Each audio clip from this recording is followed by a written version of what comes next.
బాగా కేసీఆర్ అప్పులు చేసిండు, రాష్ట్రం అప్పులు చేసిండ్రు, అప్పులు పెరిగినాయి. ఇదో రెటరిక్.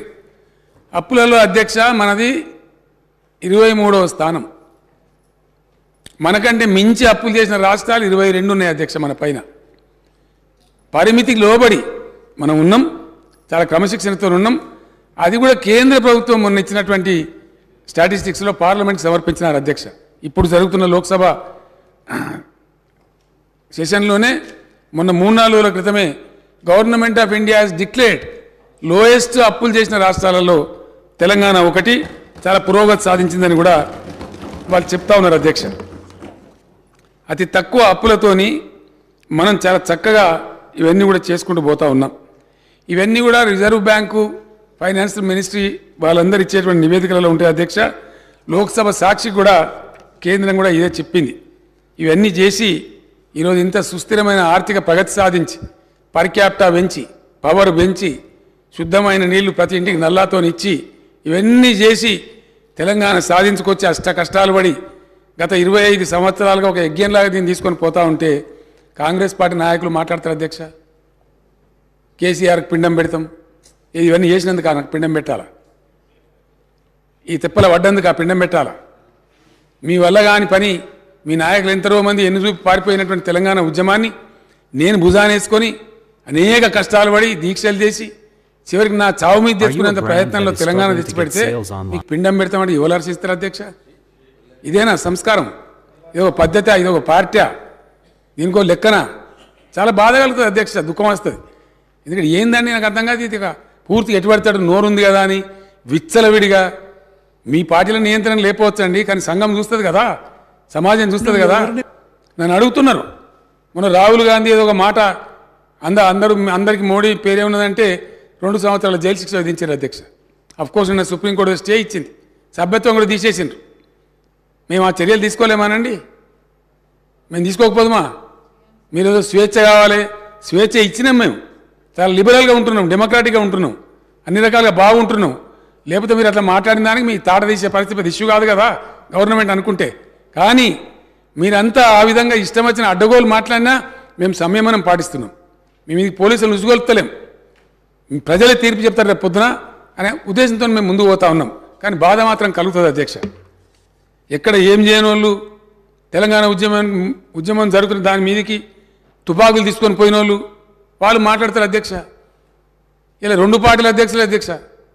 కాంగ్రెస్ పార్టీ అధ్యక్షుడేమో రైఫిల్ తీసుకొని పోయిండు కరీంనగర్ జిల్లాకు, ఇంకో పార్టీ అధ్యక్షుడేమో అందరు రాజీనామా చేస్తుంటే ఆయన ఒక్కడు మాత్రం రాజీనామా చేయకుండా అమెరికాకు వారిపోయింది అధ్యక్ష, భారతీయ జనతా పార్టీ.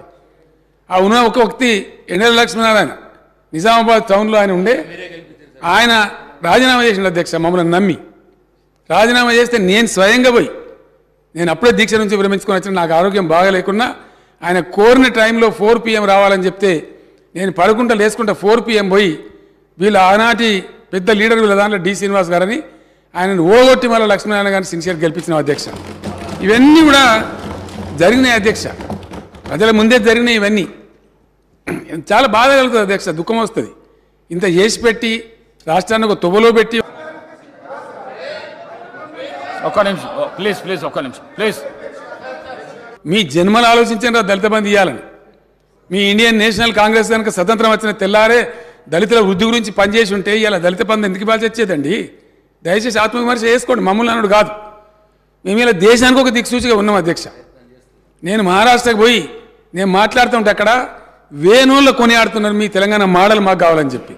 వేరే రాష్ట్రాలలో దేశమంతా వీ వాంట్ తెలంగాణ మోడల్ అంటుంటే ఇక్కడ ఉన్నోళ్ళు మాత్రం ఇంత మంచిగా జరిగిందని కనీసం ఒక మాట హర్షించకపోగా ఉల్టా తూలనాడడం, దూషించడం, పిండం పెడతాం గండం పెడతాం అని మాట్లాడడం. తెలంగాణ ప్రజలు నా మాటలు వింటున్నారు అధ్యక్ష. వచ్చే ఎన్నికలలో ఎవరికి పిండం పెట్టాలో ఇప్పుడు ప్రజలే నిర్ణయించాలి అధ్యక్ష.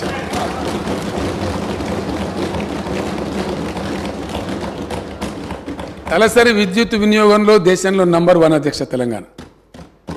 జాతీయ సగటు అయితే అసలు మన సమీపంలో కూడా లేదు, నేషనల్ యావరేజ్ చూస్తే. అతి తక్కువ సమయంలో విద్యుత్ ఎక్కడిది అధ్యక్ష?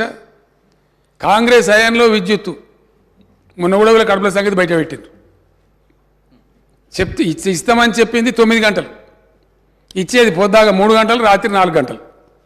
ఆడికో ఈ షాకులు కొట్టి సావా, పాములు గారి సావా, వందల మంది రైతులు చచ్చిపోయారు అధ్యక్ష. పెద్ద దానికి ఇవాళ 24 గంటల కరెంట్ ఇస్తుంటే దాని మీద కూడా అడగోలుగా మాట్లాడతారు అధ్యక్ష. వాళ్ళకున్న అలవాట్లే ఇతరులకు ఉన్నాయనుకుంటారు. ఎంత క్రమశిక్షణ పాటిస్తే, ఎంత పటుత్వంగా పనిచేస్తే ఇండియా మొత్తంలో అధ్యక్ష దయచేసి ఒక్క పాయింట్ చాలు, ఏదైనా చూడడానికి పరిశీలించడానికి కొన్ని సరిపోతాయి అధ్యక్ష. కొన్ని సూచికలు ఉంటాయి, ఇండికేటర్స్ ఉంటాయి. అన్నం ఉడికిందా లేదని మొత్తం కుండను విసుకము, ఒక గింజను విసిస్తే దాన్ని బట్టి అర్థమవుతుంది. కొన్ని ఇండికేటర్స్ చూస్తే అర్థమైపోతుంది ఏ రాష్ట్రం సంగతి, వాకిలు చూస్తే ఇల్లు సంగతి తెలుస్తుంది అన్నట్టుగా.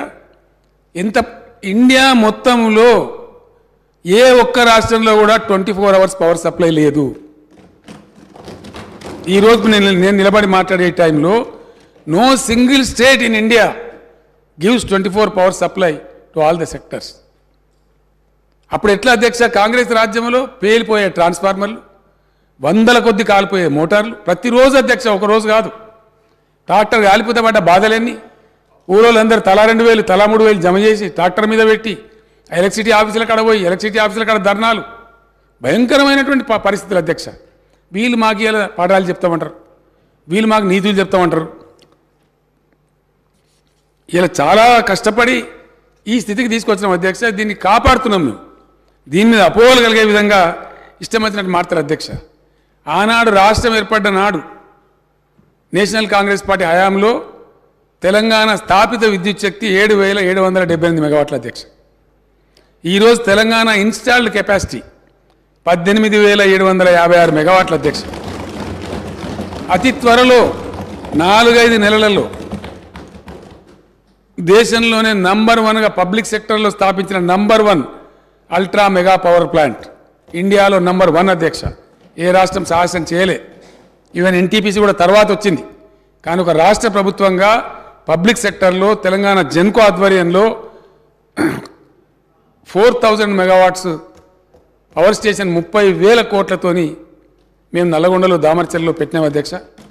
అక్కడ మా ఎమ్మెల్యే భాస్కరరావు గారు, ఆ జిల్లా మంత్రి విద్యుత్ శాఖ మంత్రిగా ఉండి మా జగదీష్ రెడ్డి గారు, సౌత్ తెలంగాణలో మేము ఎంత న్యాయబద్ధంగా పోతామంటే అధ్యక్ష, కాకతాళీయంగా తెలంగాణలో ఉండే పవర్ స్టేషన్స్ అన్నీ కూడా ఉత్తర భాగంలో ఉన్నాయి అధ్యక్ష.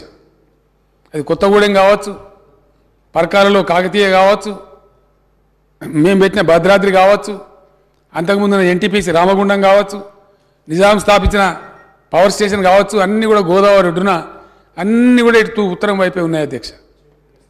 ఒక పవర్ లోడ్ సెంటర్ రావాలంటే దక్షిణ తెలంగాణలో కూడా ఒక పెద్ద విద్యుత్ సంస్థ ఉండాలి. దక్షిణ తెలంగాణలో విద్యుత్ ఉందా అధ్యక్ష? లేదని కాదు. 2,444 మెగావాట్ల జల విద్యుత్ ఉంది శ్రీశైలం మీద, నాగార్జున సార్ మీద.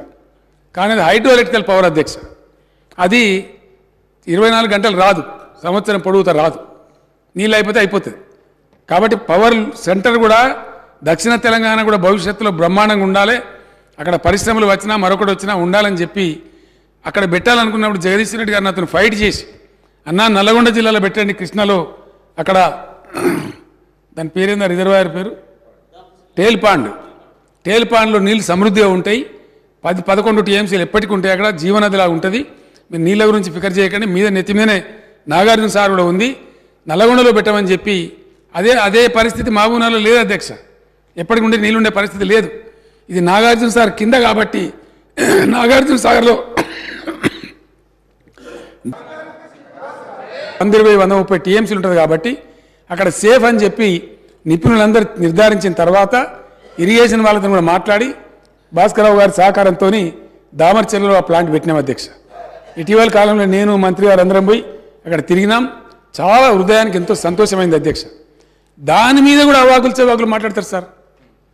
దాని మీద కూడా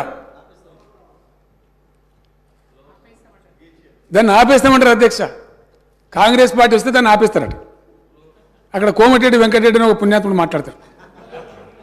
అది ఏం మాట నాకు అర్థం కాదు. 30,000 కోట్లతో అధ్యక్ష ఒక 700 మెగావాట్లే అధ్యక్ష. రామగుండంలో వచ్చిన ఎన్టీపీసీ ఫస్ట్ ఫేజ్ జస్ట్ 700 మెగావాట్స్తో బిగినైంది.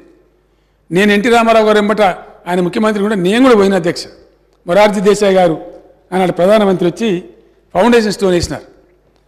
ఇవాళ రామగుండం ఎంత ఆర్థికంగా, కరీంనగర్ జిల్లా ఆర్థికంగా ఏ విధంగా ఉంది అధ్యక్ష? ఎన్టీపీసీ టౌన్షిప్ అంటే పెద్ద గర్వంగా చెప్పుకుంటారు అక్కడ.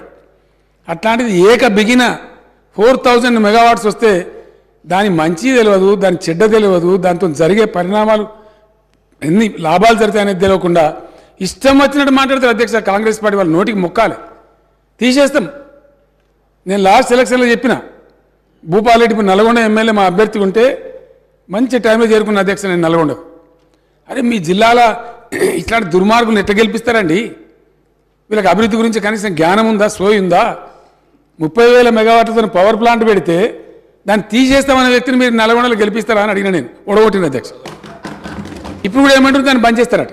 కాంగ్రెస్ గవర్నమెంట్ వస్తే దామరచర్ల విద్యుత్ ప్రాజెక్ట్ బంద్ చేస్తాం, ఇది వాళ్ళ మాట అధ్యక్ష.